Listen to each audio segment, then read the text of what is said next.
I si la regla d'or de la nutrició que tothom coneix no fos la més important? Avui ens submergim en una idea que va molt més enllà de la quantitat i que es fixa en una cosa molt més potent, la diversitat. Tothom coneix aquest missatge, ui.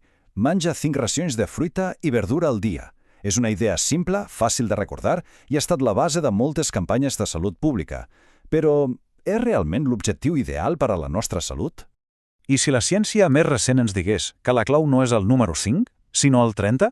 No 30 al dia, sinó 30 tipus de plantes diferents cada setmana. Aquesta és la idea que està canviant la nostra manera d'entendre la nutrició.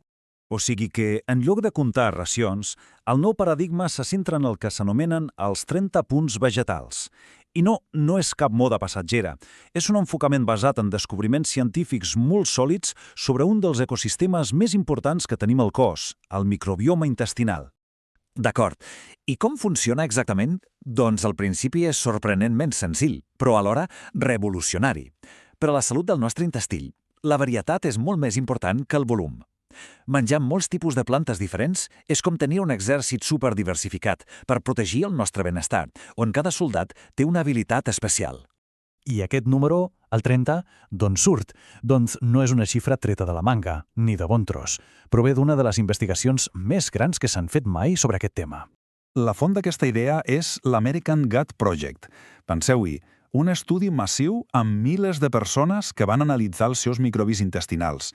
I la conclusió va ser claríssima. La gent amb els microbiomes més sans i més diversos eren aquelles que menjaven 30 o més tipus de plantes diferents a la setmana.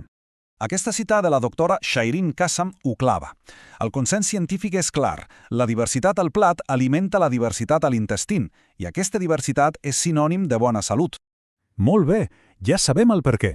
Ara ve la pregunta del milió. Com traduïm això al nostre dia a dia? Què compta i què no? Doncs les regles són sorprenentment senzilles i gens rígides. I aquí ve la bona notícia. La llista és enorme.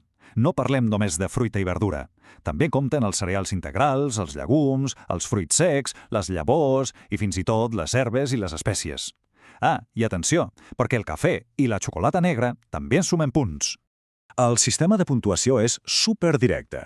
A veure, cada planta diferent que mengem en una setmana, un punt. Fàcil, Però hi ha un detall clau. Els diferents colors de la mateixa verdura, com un pebrot groc i un de vermell, compten com a punts separats. Per què? Doncs perquè tenen compostos beneficiosos diferents. Les herbes i les espècies, com que en mengem menys quantitat, compten com a un quart de punt. Aquí la paraula clau és integral. Per exemple, l'arròs integral compta. L'arròs blanc no compta, perquè en el procés de refinament ha perdut la fibra. El mateix passa amb el pa. I els sucs de fruita? Tan poc, perquè hem eliminat la fibra, que és precisament el menjar preferit dels nostres microbis intestinals. D'acord, però per què tota aquesta fixació amb l'intestí? Doncs perquè és molt més que un simple tub de digestió. És, de fet, com la torre de control de la nostra salut general. Té un impacte directe en gairebé totes les funcions del cos. Aquesta analogia és boníssima. Els polifenols, que són els compostos que donen el color a les plantes, actuen com autèntics guardaespatlles. Són antioxidants i antiinflamatoris que ens protegeixen. I cada color representa un tipus de guardaespatlles diferent, amb una funció protectora específica. L'impacte de l'intestí en la salut és brutal. Penseu que està implicat en gairebé tot. Regula les hormones, es comunica directament amb el cervell i, atenció a la dada, acoll el 70% del nostre sistema immunitari. O sigui que cuidar l'intestí és, literalment, cuidar tot el cos. 30 plantes diferents a la setmana? Potser sona una mica aclaparador, oi? Una feinada. Però, i si la solució fos molt més senzilla i intuïtiva del que sembla? I si la resposta estigués en una pràctica gairebé ancestral? Fixem-nos en aquest exemple inspirat en un menú de primavera. Només en 3 dies, mireu quina varietat hi ha. Pèsols, menta, creixens, nous...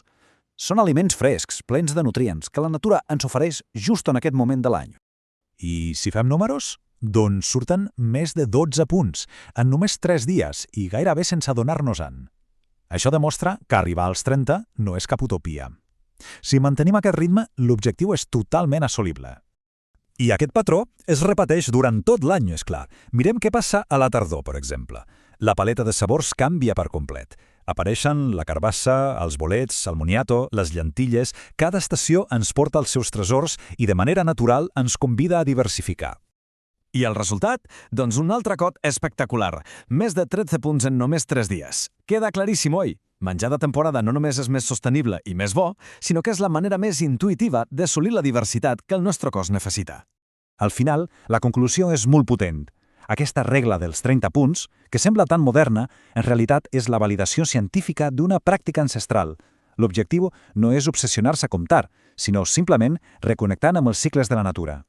Aquesta frase de permacultura.cat ho resumeix de manera brillant. La salut del nostre sòl interior, del nostre microbioma, està directament lligada a la salut de la Terra. Per tant, cuidar la Terra és una manera de cuidar-nos a nosaltres mateixos. Potser, al final, la clau de tot plegat no està només en canviar què mengem, sinó en com mirem el menjar. La curiositat per provar verdures noves, per anar al mercat i preguntar què hi ha de temporada, potser aquesta és l'eina més poderosa per transformar la nostra salut. Bé, fins aquí aquesta anàlisi. Moltes gràcies per ser-hi i fins a la pròxima.